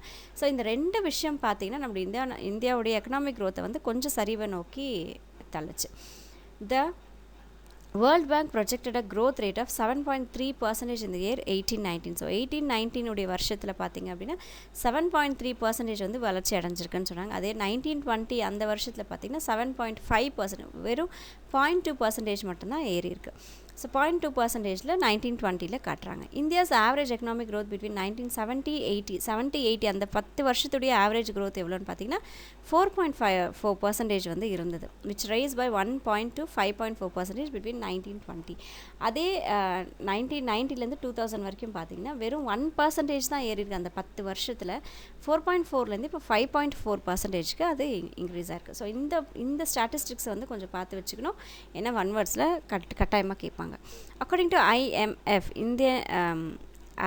இன்டர்நேஷ்னல் மானிட்டரி ஃபண்ட் உடைய பொறுத்த வரைக்கும் வேர்ல்டு எக்கனாமி அவுட்லுக் அக்டோபர் 2018 என்ன சொல்லியிருக்காங்கன்னா, GDP growth rate of India in 2018 is projected at 7.3%. So 18 பொறுத்த வரைக்கும் நம்ம வேர்ல்டு எக்கனாமி அவுட்லுக் சொன்னது, IMF சொன்னது என்னென்னா, நம்மளுடைய இந்தியா வந்து 7.3% க்ரோத் ரேட்டில் வந்து நம்ம இருக்கோம். அண்ட் 5வது ஃபாஸ்ட்டாக க்ரோ ஆகிட்டு இருக்கக்கூடிய நேஷன்ஸு நம்ம எந்த இடத்துல இருக்கோம்னா 5வது இடத்துல இருக்கோம், just behind Bangladesh. So Bangladesh நமக்கு முன்னாடி இருக்குது, பங்களாதேஷ்க்கு அடுத்து நம்ம 5வது இடத்துல இருக்கோம். அப்போ பங்களாதேஷ் வந்து 4th பிளேஸில் இருக்குது ஜிடிபியோடைய க்ரோத்தில் பொறுத்த வரைக்கும். நாட்டினுடைய வளர்ச்சியில் பங்களாதேஷ் நமக்கு முன்னாடி இருக்காங்க. Thank you friends, take care, we shall meet in the other video. Bye bye.